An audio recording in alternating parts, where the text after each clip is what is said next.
वो कैसे हो रहा है খাবাই।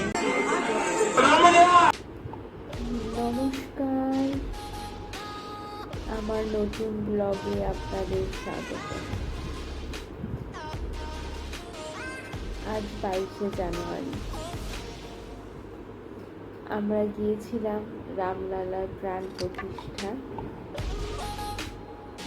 মন্দিরে একটু দর্শন করতে।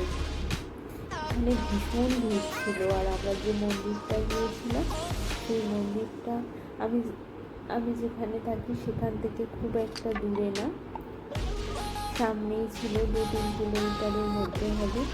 আর এই মন্দিরটা ছিল পঞ্চমুখী হনুমানজির মন্দির। রামের এত বড় ভক্ত হনুমান, তার মন্দিরে ভিড় হবে না তাই কখনো হয়?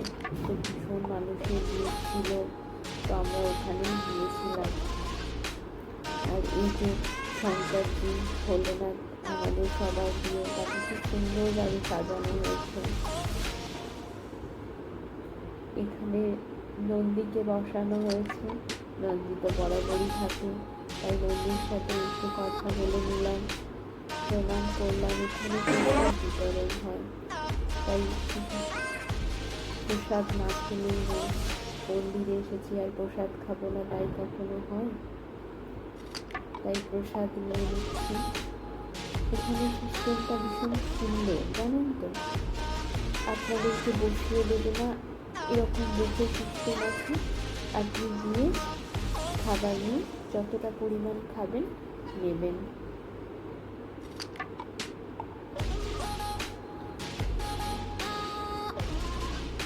আমরা সেটাই করেছিলাম। চলুন আপনাদেরকে দেখি কি কি ছিল। লুচি ছিল, তার সাথে ডাল ছিল, এত টেস্টি বানিয়েছিল। আমি সবাই আপনি দাঁড়িয়ে খেতে পারেন, কোনো সমস্যা নেই। এটা সবজি ছিল, মিক্স সবজি, রাইস ছিল, ছাঁচ মানে দই ছিল, বোঁদে ছিল। এই যে দেখছেন আমরা সবাই মিলে খাচ্ছি। আপনি পরিমাণ মতো নেবেন, কিন্তু নষ্ট করা যাবে না। আর এই যে মিষ্টির বক্স দেখছেন, এটি মিষ্টি এসেছে।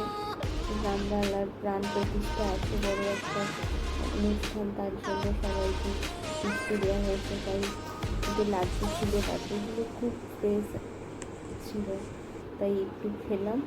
তারপর রাতে আমরা প্রদীপ জ্বালালাম আর সবাই মিলে দিওয়ালি সেলিব্রেশন করছিলাম।